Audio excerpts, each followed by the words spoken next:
Hello welcome to my morning routine mini vlog. Day అంతా active గా పనిచేసుకోవాలి అంటే ఈ డీడాక్స్ డ్రింక్ నా కడుపులో పడాల్సింది. బ్రేక్ఫాస్ట్ ప్రిపరేషన్ కోసం మా పొట్టి పాప నాకు ఇక్కడ హెల్ప్ చేసేస్తుంది. లయ్యుకి పొట్టి పాపకి స్కూల్ కి వెళ్లే ముందు అమ్మకి ఏదో ఒక హెల్ప్ చేసి వెళ్ళాలి అని ఒక థాట్ ఉంటది ఇద్దరు. నేను ఎంత వద్దన్నా నాకు ఏదో ఒక హెల్ప్ చేస్తూనే ఉంటారు. భలే హ్యాపీగా అనిపిస్తుంది. నా కోసం ఆలోచించే వాళ్ళు వీళ్ళిద్దరూ ఉన్నారు అని. సర్లేండి, ఈ దోసల పిండి ఉంది కదా, పప్పు నానబెట్టి రుబ్బిన పిండి అయితే కాదు.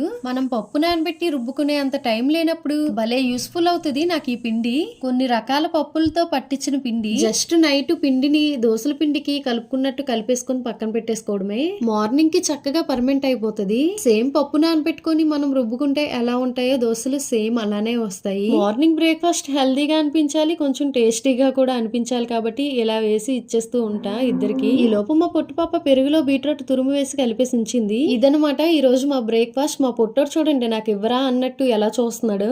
వాడి తినాల్సిన ఫుడ్ అస్సలు కాదు కాబట్టి వాడికి పెట్టం. వాడి ఫుడ్ తినేసి అరిగేదాకా ఆడేసుకున్నాడు కూడా. ఈ మినీ వ్లాగ్ నచ్చినట్టయితే లైక్ చేసి సబ్స్క్రైబ్ చేసుకోవచ్చు కదా.